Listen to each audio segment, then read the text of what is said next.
Muy buenos días, ¿cómo están todos ustedes? El día de hoy estamos desde el Centro de Investigaciones Biológicas del Noroeste, en este que es el tiempo de la ciencia. Hoy estamos fuera de las instalaciones para que conozcan más de nuestro centro y podamos estar más cerca de usted.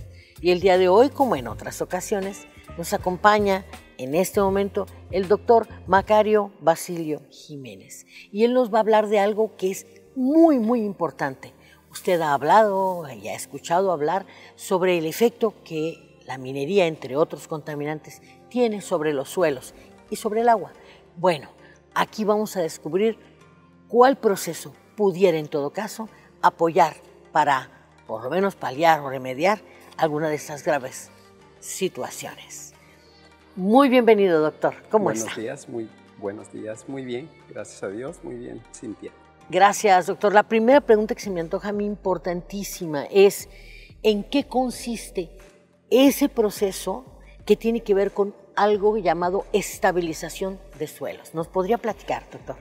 Sí, este término de estabilización de suelos es un objetivo que tiene la fitorremediación, estabilizar suelos especialmente contaminados con contaminantes orgánicos o inorgánicos, pero concretamente nos vamos a referir a la estabilización de suelos provenientes de minería, que contienen una buena cantidad de metales tóxicos, potencialmente tóxicos, y que es necesario fijarlos de alguna manera al suelo para que no sean lixiviados o llevados por el viento para contaminación de aire, suelo y agua.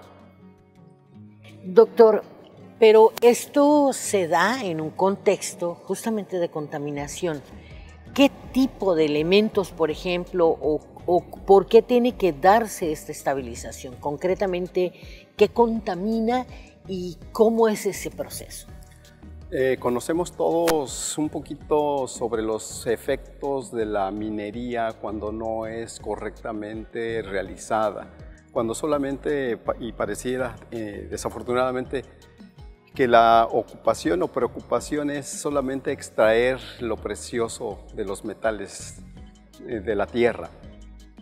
Y no hay una ocupación y preocupación posteriormente a la extracción, dejar los residuos, los desechos, todos los resultados del proceso, dejarlos incluso al aire libre, de tal manera que compuestos que se encuentran en la tierra como parte de los componentes minerales, elementales, hay metales pesados, hay metales tóxicos como es el arsénico, el cadmio, el mercurio y otros elementos también que son esenciales para las plantas como parte de los contaminantes, pero que solamente llegan a ser tóxicos en cantidades elevadas, como es el zinc, el manganeso, el cobalto, el cromo, que son elementos esenciales en la nutrición de plantas y de animales incluso. Pero repito, arsénico, cadmio, plomo, mercurio también son subproductos o que se encuentran como componentes naturales de los suelos y quedan como residuos expuestos al aire. Esos van a ser fuentes de contaminación muy peligrosa para contaminar agua subterránea, el aire mismo y otro tipo de suelos que estén alrededor.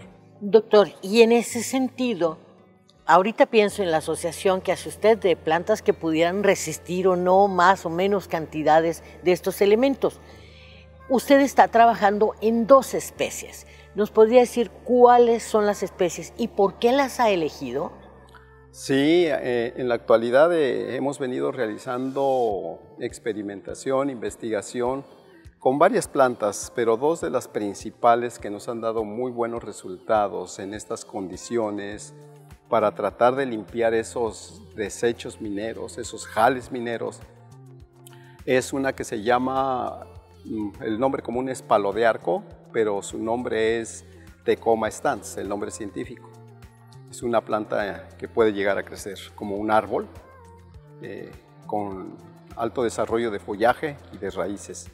Otra es una planta herbácea muy llamativa, de hecho es ornamental, se denomina científicamente Tradescantia pálida. Es una planta herbácea que también desarrolla sistemas de raíces fuertes, vigorosos, y esas raíces tanto de Tradescantia como del palo de arco van a favorecer ese proceso de estabilización de los desechos de minería. Doctor, ¿cómo hace la planta para procesar esto? ¿Su metabolismo está diseñado para esto? Desde luego que todas las plantas no tienen ese potencial de crecer en estos desechos en los que los componentes metálicos pesados, tóxicos, como mencionábamos, arsénico, cadmio, plomo, mercurio, no todas las plantas pueden crecer en esos jales mineros. Solo algunas plantas tienen ese potencial de tolerar el estrés, y no solo tolerar el estrés, crecer, desarrollarse. ¿Y cuáles mecanismos se emplean? Son diversos mecanismos. Cada planta puede tener uno o más mecanismos para neutralizar los efectos de toxicidad. En este caso, vamos a mencionar lo que algunas plantas utilizan. Esos metales pesados los pueden incluso absorber. Primeramente absorber, quedan pegados en la pared celular de las células vegetales, de la raíz, pero en ocasiones son capaces incluso de absorberlos, introducirlos a sus células, pero tienen un orgánulo en sus células que se denomina vacuola, donde son compartimentalizados, es decir, encerrados. Ahí están confinados y no van a provocar daño metabólico, ni bioquímico, ni estructural a las células vegetales. Están guardaditos ahí y quedan neutralizados. Esa es una de las características de las plantas que se utilizan en la fitorremediación. Es decir, logran encapsular ese componente. Cuando la planta muere o se vuelve a liberar el componente, doctor. Queda ahí en sus tejidos, en sus orgánulos. Algunas otras plantas son capaces de enviarlos a la parte superior, al tallo, a las hojas, y ahí también pueden incluso, algunas otras plantas tienen la capacidad de exteriorizarlos, volatilizarlos, echarlos al ambiente. Pero diluidos, transformados. En forma de otros compuestos, metilados, por ejemplo, son echados al aire en forma de gas, y ya el problema, por lo menos de la tierra y en la planta, se eliminó. En cambio, hay otras plantas que no pueden volatilizarlos, quedan confinados en las hojas. Ahí ya pasaríamos a otra etapa de recuperación de esos metales tóxicos. Es otra etapa, incluso esos metales tóxicos se pueden reciclar, transformar, cosechando las partes aéreas de las plantas. Fantástico, doctor.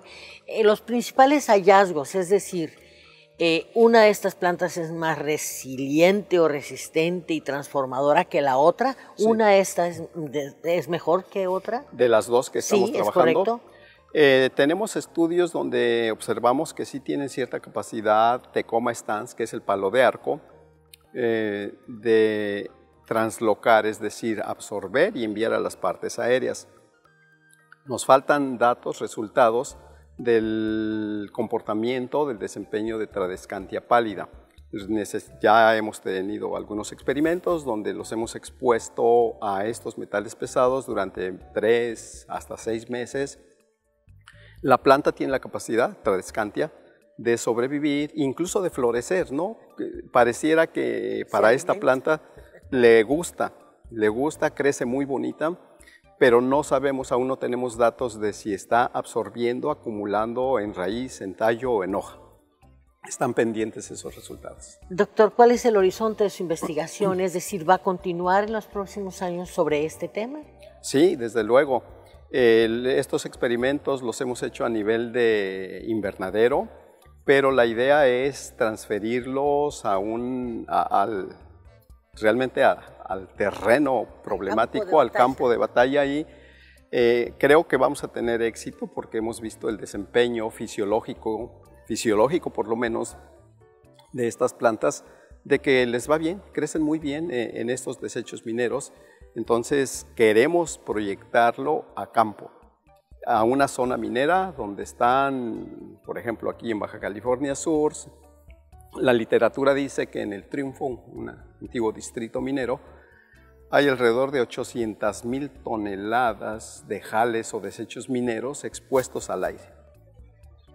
Bueno, pues la tarea es grande, pero también el talento, la disciplina y la investigación desde su laboratorio, desde su esfuerzo, que es este laboratorio con plantas que a final de cuentas tendrán que ser invitadas a ayudarnos a remediar valiosas aliadas el planeta. De igual manera, estimadas Cintia, pues también quisiera dar gracias a ustedes, a todo el equipo, por dar estas facilidades de dar a conocer los resultados que hemos obtenido con estas valiosas aliadas que son nuestras plantas.